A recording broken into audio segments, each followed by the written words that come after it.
ঈশ্বরে বিশ্বাস করো, আমাদেরও বিশ্বাস করো। আমার পিতার বাড়িতে অনেক বাসস্থান আছে, যদি না থাকিলেও তোমাদিগকে বলিতাম, কেননা আমি তোমাদের জন্য স্থান প্রস্তুত করিতে যাইতেছি। আর আমি যখন যাই ও তোমাদের জন্য স্থান প্রস্তুত করি, তখন পুনর্বার আসিব এবং আমার নিকটে তোমাদিগকে লইয়া যাইব, যেন আমি যেখানে থাকি তোমরাও সেইখানে থাকো। আর আমি যেখানে যাইতেছি তোমরা তাহার পথ জানো।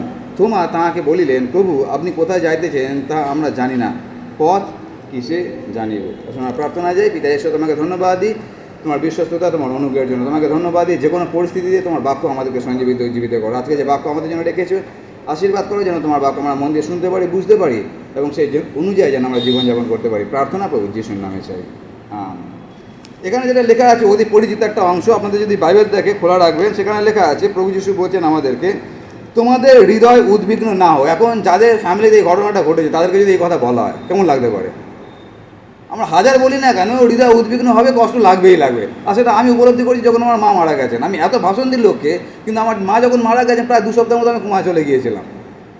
আর আমার মায়ের পিছনে একটা কারণ ছিল, সেটা আপনারা জানেন, সেটা আমার মা প্রভুকে জানতেন না, সেই জন্য একটা দুঃখের কারণ ছিল। এখানে প্রভু যদি যে কথাটা বলছে সেটা যে তোমাদের হৃদয় উদ্বিগ্ন না হোক। কী করে হয় এটা? যে আমাদের প্রিয়জনকে আমরা হারিয়েছি, অথচ আমাদের হৃদয় উদ্বিগ্ন হবে না, আমরা দুঃখ করবো না, চিন্তা করবো না, এটা কী করে হতে পারে? যে এরকমভাবে কোনো একটা বাচ্চা, সে তার কাছে একটা পুতুল ছিল, মাটির পুতুল। আগের দিনে দেখেছি না, মাটির পুতুল ছিল। তো মাটির পুতুলটা একটা মানে তো সেই পুতুলটা নিয়ে বাচ্চাটা সবসময় খেলতো, আর পুতুলটা খুব ভালোবাসতো, তার কারণ এই পুতুলটাই তার একমাত্র খেলনা ছিল। তো একদিন যখন এই বাচ্চাটা খেলছে পুতুলটাকে নিয়ে, আর খেলতে খেলতে হঠাৎ হাত থেকে পড়ে যায়। যখন পড়ে যায়, মাটির পুতুল কী হয়েছে, সে পুরো ভেঙে গেছে। যখন ভেঙে গেছে তখন বাচ্চারা খুব কান্নাকাটি শুরু করে দিয়েছে, তার কারণ এটা অত্যন্ত শখের পুতুল। আর এতদিন ধরে যখন এই পুতুলের সঙ্গে খেলছিল, পুতুলটাকে ভালোবেসে ফেলেছিল। তো যখন পুতুলটা ভেঙে গেছে তখন সে অনেক কান্নাকাটি করছে। আর তার বাবা এই মেয়েকে খুব ভালোবাসে, তখন মেয়েকে এসে অনেক বোঝাচ্ছে, বাবা তুই কাঁদিস না, সব ঠিক হয়ে যাবে, একটা পুতুলই তো ভেঙেছে, মাটির পুতুল। কিন্তু মেয়ে কোনোভাবে শান্ত হচ্ছে না। তো তার বাবা কী করেছে, তার মেয়েকে না বলে অনলাইনে একটা পুতুল অর্ডার করে দিয়েছে। অনলাইনে এখন অর্ডার করেছে, তো অনলাইনে একটা পুতুল অর্ডার করেছে। যেটা অর্ডার করেছে ওটা কিন্তু মাটির পুতুল না, ওটা হচ্ছে খুব ভালো একটা পুতুল, প্লাস্টিক এবং রাবারের সংমিশ্রণ। মানে ওটাকে যদি দস্তবা দিয়ে ফেলেও দেওয়া হয়, ওই পুতুল আর ভাঙবে না, আর দেখতে আগের পুতুলের থেকে অনেক ভালো। আর তারা পুতুলটাকে অর্ডার করেছে, আর তারপরে 1 সপ্তাহ পর পুতুলটা এসছে। যখন বাড়িতে এসছে তখন বাচ্চাটা বাবাকে জিজ্ঞাসা করছে, বাবা এটা কী আছে? তখন বাচ্চার মধ্যে দুঃখটা আছে যে আমি পুতুলটাকে ভেঙে ফেলেছি। আর তারপরে বাবাটা কী করছে, বলছে ওটা তোমার জন্যই আছে, তুমি দেখো কী আছে। আর তারপরে বাচ্চারা তড়িঘড়ি করে বাক্সটাকে খুলছে। আর যখন বাক্সটাকে খুলেছে আর যেই পুতুলটাকে হাতে পেয়েছে, 1 সপ্তাহ ধরে যে কান্নাকাটি ছিল নিমেষের মধ্যে গায়েব। তার কারণ এখন যে পুতুলটা পেয়েছে, ওই পুতুলটা আগের যে পুতুল ছিল তার থেকে অনেক ভালো। আগে যে পুতুলটা ছিল একবার হাত থেকে পড়ে গেছে, ভেঙে গেছে, কিন্তু এখন যে পুতুলটা, ওটা যদি জোরে আঘাতও করে, যদি আচড়ে মারে, ওই পুতুলটা ভাঙবে না। এখানে প্রভু যিশু আমাদের সে একই কথা বলছেন।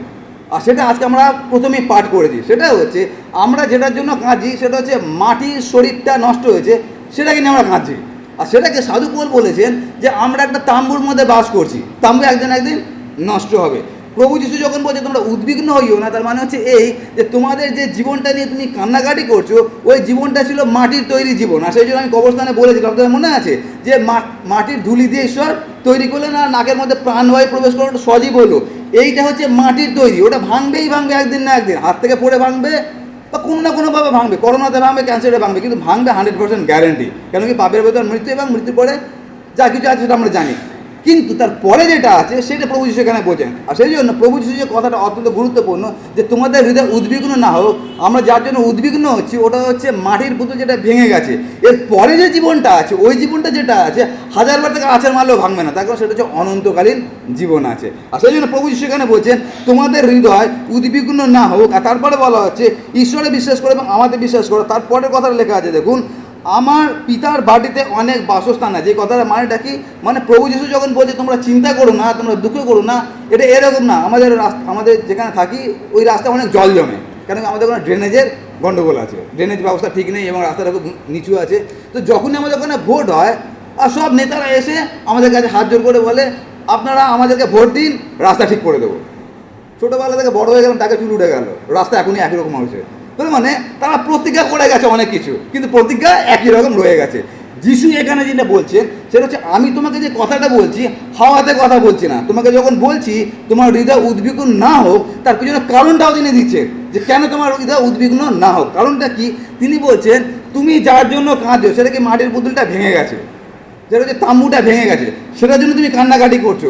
তোমাকে আমি যেটা বলছি সেটা শোনো, সেটা হচ্ছে এই যে আমার পিতার বাড়িতে অনেক বাসস্থান আছে, আর সেই বাসস্থানটা কি আছে ওটা আমি শুরুতেই পড়েছিলাম, 2 Corinthians 5 লেখা আছে অহস্ত নির্মিত। অহস্ত নির্মিত মানে জানেন, মানে কোনো হাত তাকে তৈরি করেনি। হাত যদি তৈরি করতো তাহলে একটা বিষয় আছে, কিন্তু আমার বাবার বাড়িতে যে ঘরগুলো আছে ওটা কোনো হাত তৈরি করে, ওটা কে তৈরি করেছে? ওটা স্বয়ং ঈশ্বর তৈরি করেছেন। এই গতকালকের ঘটনা আমি বলছি, গতকাল হঠাৎ আমার শ্বশুরমশাইয়ের মেয়ে আমাকে ডাকলেন। শ্বশুরমশাইয়ের মেয়ে হচ্ছে আমার, হ্যাঁ, তো উনি আমাকে ডাকলেন, তাড়াতাড়ি তুমি আসো। আমি বললাম কী হলো? তারপর দৌড়ে গেলাম, এগুলো কিচেনে আমাকে ডাকছে, তো কিচেনে গেলাম, রান্নাঘরে গেলাম, আর আমাকে ডাকলো আর বললো দেখো রান্নাঘরের ওই ফ্লোরের মধ্যে মেঝের মধ্যে কী পড়ে আছে। তো আমি বললাম কী আছে? দেখলাম ওই দেওয়াল থেকে যে হয় না খসে পড়ে, রং খসে পড়ে, তো সেগুলো পড়েছে। তো আমি বললাম তো অত অবাক খবর কী আছে, দেওয়ালটা ড্যামেজ, ওখান থেকে খসে পড়েছে। তার উত্তরে আমার শ্বশুরমশাইয়ের মেয়ে বললো, আরে আমাদের তো বাড়িটা তো নতুন, আমাদের বাড়ি বেশি দিন হয়নি, নতুন বাড়ি, 10 ইঞ্চি দেওয়াল, এখন থেকেই ওখান থেকে খস নামতে শুরু হয়েছে। তার কারণটা কি? তার কারণ এটা হচ্ছে ইটের তৈরি, এটা হচ্ছে সিমেন্ট বালির তৈরি। যতই মোটা দেওয়াল করি না কেন, যতই পট্টি লাগাই না কেন, একদিন ভাঙবে। যতই আপনি দামি পেন্ট লাগান না কেন, 5 বছরের বেশি চলবে না। এখানে প্রভু যিশু যখন বলছেন 2 Corinthians যে আমি তোমাদেরকে যে বাড়ির কথা বলছি, ওই বাড়িটা এমন একটা বাড়ি আছে অহস্ত নির্মিত, মানুষের কোনো হাত তৈরি করেনি। সেখানে কোনো জাগতিক ইট নেই, সেখানে কোনো সিমেন্ট বালি নেই যে খসে পড়বে, ওটা আমি তৈরি করেছি। তার মানে তুমি যে ঘরের জন্য কাঁদছো, ওখান থেকে চুন খসবে। আমি তোমাকে যে ঘর দিতে যাচ্ছি, ওই ঘরের চুন কোনো দিন খসবে না। ওখানে না তো জুন মাসে গরম লাগবে, আর না অতিরিক্ত ঠান্ডা লাগবে, তার কারণ ওটা হচ্ছে স্বর্গীয় আবাস। আর সেই জন্য এখানে প্রভু যিশু বলছেন কি, তোমাদের হৃদয় উদ্বিগ্ন না হোক, কেন আমার পিতার বাড়িতে অনেক বাসস্থান আছে, যদি না থাকে তো তোমাদেরকে বলিতাম, আমি তোমাদের জন্য স্থান প্রস্তুত করিতে যাইতেছি। তার মানে এই যে স্থানটা কে প্রস্তুত করেছে? প্রভু যিশু হচ্ছেন আপনার এবং আমার জন্য রাজমিস্ত্রি হয়েছে। ভাবতে পারছেন? আমরা যখন বিল্ডিংগুলো দেখি আগে দেখি কোন প্রমোটার তৈরি করেছে, কারণ যে প্রমোটার তৈরি করেছে তার উপর নির্ভর করে কতদিন চলবে। আমাদের যিনি প্রমোটার আছেন সেটা হচ্ছে প্রভু যিশু খ্রিস্ট, তিনি সেইটাকে তৈরি করেছেন, আর সেই বাড়িতে তিনি আমাদেরকে রাখতে চান। আর সেই জন্য আমি বলছিলাম যে আমরা যখন শান্তনুদার জন্য কাঁদছি, এখানে শান্তনুদা ওপর থেকে ওই ফ্ল্যাটে বসে আমাদের জন্য কাঁদছে। তার কারণ আমাদের যে ফ্ল্যাটে থাকছি ওখানে চুন খসবে, দেওয়ালে ক্র্যাক হবে, কত কিছু হবে, কিন্তু উনি যেখানে আছেন ওখানে ওসব কিছু ঘটবে না। আর সেই জন্য এখানে যেটা প্রভু যিশু বলছেন, তোমাদের হৃদয় উদ্বিগ্ন না হোক, তার কারণ তোমরা যে বাড়িতে থাকবে, তোমাদেরকে আমি যেখানে নিয়ে যাব সেটা হচ্ছে অহস্ত নির্মিত, কোনো হাত সেটাকে তৈরি করেনি, সেটাকে আমি তৈরি করেছি। আর তারপরে তিনি বলছেন এরকমভাবে বলা হচ্ছে, আর আমি যখন যাই ও তোমাদের জন্য স্থান প্রস্তুত করি, তখন পুনর্বার আসিব এবং আমার নিকটে তোমাদিগকে লইয়া যাইবে। ওটা আমি সকালবেলা বলছিলাম না, মনে আছে তো আপনাদের, যে গত রবিবার আমার এক জায়গায় প্রচার করতে যাওয়ার ছিল, কিন্তু আমি ঠিকানা জানি না। তাদেরকে বলেছিলাম কারেন্ট লোকেশনটা পাঠিয়ে দিতে। কারেন্ট লোকেশন মানে ফোনের মধ্যে এখন হয় না, একটা মহিলা বলে পাঠায় ডান দিকে যান, বাঁ দিকে যান, জিপিএস যেটাকে বলে। তো আমি বলেছিলাম জিপিএস আমাকে পাঠিয়ে দিন। তো সকালবেলা আমি এখানে প্রচার করলাম, চার্জ শেষ হলো, তখনও দেখলাম আমাকে জিপিএসে কোনো কিছু পাঠায়নি। আমার হৃদয় উদ্বিগ্ন হয়ে গেল, তার কারণ ঠিকানা আমি পাইনি। আর তারপর আবার ফোন করলাম, তারপর লোকেশনটা পাঠিয়ে দিল। যেই পাঠিয়ে দিল শুনলে আমার আনন্দ হলো, তার কারণটা কি, এবারে আমি জিপিএস দেখে ওখানে পৌঁছে যেতে পারবো। এখানে যিশু কি বলছেন, যে তোমার জন্য যে ফ্ল্যাটটা বানিয়েছি, ওই অ্যাড্রেস তোমাকে আমি লিখে পাঠাবো না, ইমেল করবো না, কারেন্ট লোকেশন পাঠাবো না, আমি নিজে আসবো আর তোমাকে ওখানে নিয়ে যাবো। তার কারণটা কি, যারা জিপিএস কতজন জানেন? আমরা জানেন তো জিপিএস অনেক সময় গন্ডগোল করতে পারে। দেখবেন পাহাড়ের চূড়ায় নিয়ে গেল, তারপরে বলে সামনে আর 100 ফুটে গিয়ে যান, ওটা জিপিএস অনেক সময় করতে পারে। জিপিএস গন্ডগোল করতে পারে, আমরা পথ হারাতে পারি। যিশু কোনো রিস্ক নেয়নি আমরা যেন পথ না হারাই। তিনি কি বলছেন, আমি আবার আসবো, হাত ধরে তোমাকে নিয়ে যাব, যাতে তোমার গন্ডগোল না হয় বুঝতে কোন ফ্ল্যাটটা আমি তোমার জন্য তৈরি করে রেখেছি। এর থেকে আনন্দের বিষয় আর কি হতে পারে? আর আজকে আমরা যার জন্য কাঁদছি তাকে অলরেডি যিশু হাত ধরে সেখানে রেখে দিয়েছেন। আর ওই জন্য আমরা একটা গান করেছি আজকে, না, জেগে থাকো বলে। কেন গানটা করেছি জানেন? যিনি যাবার তিনি চলে গেছেন ফ্ল্যাটে, আমরা যদি সেই ফ্ল্যাট চাইছি, একটাই কাজ করতে হবে, কি, 5 জন কুমারী যাদের কাছে তেল ছিল সেই কাজটা আমাদেরকে করতে হবে, যেন ওই ফ্ল্যাটটা আমরা পেতে পারি। আর সেই জন্য আমাদেরকে জেগে থাকার দরকার আছে। আর তার থেকে যেটা লাস্টের কথা আছে, ওটা অত্যন্ত গুরুত্বপূর্ণ কথা আছে। সেখানে লেখা আছে, আমি পড়ছি, দেখুন লেখা আছে, তখন পুনর্বার আসিব এবং আমার নিকটে তোমাদিগকে লইয়া যাইব, যেন আমি যেখানে থাকি তোমরাও সেখানে থাকো। যিশু যেখানে আছে আমরাও সেখানে থাকবো। কোনো একটা সময় এরকম একটা ঘটনা ঘটলো, কোনো একটা জায়গায় কনফারেন্স হচ্ছে।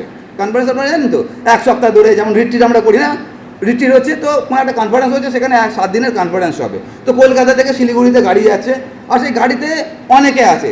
যারা ওই কনফারেন্স ছাত্র হিসাবে বা ছাত্রী হিসাবে অ্যাটেন্ড করবে তারাও আছে, আর যারা টিচার হিসেবে অ্যাটেন্ড করবে তারাও আছে। তার কারণ সব কলকাতা থেকে সেখানে যাচ্ছে। তো যখন ট্রেনের মধ্যে তারা ছিল, টিচার, শিক্ষক, শিক্ষিকা, ছাত্র ছাত্রী সবাই একসঙ্গে একই বগিতে তারা ছিল, আর আনন্দ করতে করতে তারা গেল। তারপরে যখন শিলিগুড়িতে পৌঁছালো, ওইখানে যখন হলো, ওইখানে তারা আর একসঙ্গে থাকলো না। সেখানে কি হলো, টিচারদের জন্য একটা আলাদা জায়গা ঠিক করা হলো, ছাত্রছাত্রীদের জন্য একটা আলাদা জায়গা ঠিক করা হলো।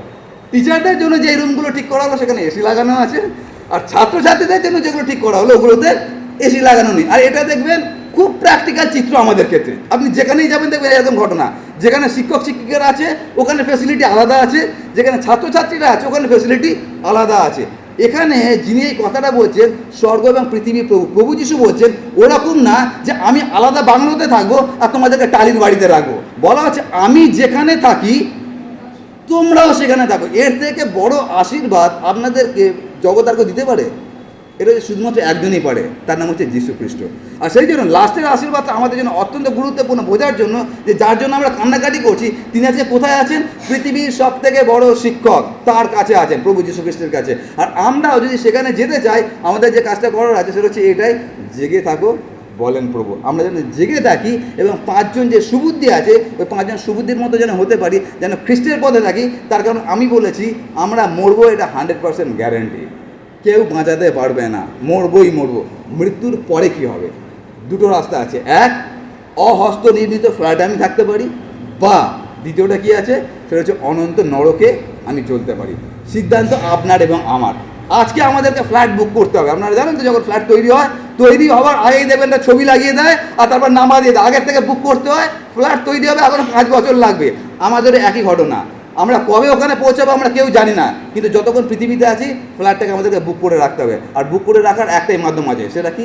প্রভু যীশু খ্রিস্টকে বিশ্বাস। আর সেই লেখা আছে, কি বলা হচ্ছে সেটা হচ্ছে আমি পথ, আমি সত্য, আমি জীবন। থোমা বলেছিল প্রভু আমরা জানি না পথ কিসে জানবো, আর তাকে বলা হয়েছিল আমি পথ। তার মানে তুমি যদি আমার পথে থাকো সেই ফ্ল্যাটে যাবে, আমার পথ থেকে বিচ্যুত হবে ফ্ল্যাটে তো দূরের কথা, তুমি অনন্ত নরকে যাবে। সেই জন্য আমরা, কিন্তু তার সঙ্গে আনন্দটাও আছে। আনন্দটা কী আছে? সেটা হচ্ছে আমাদের প্রিয় ব্যক্তি এখন অহস্ত নির্মিত ফ্ল্যাটে আছে, যেখানে কোনো দুঃখ নেই, কোনো চোখের জল নেই, কোনো কষ্ট নেই, আর সেখানে আমাদের প্রত্যেকে যেতে হবে।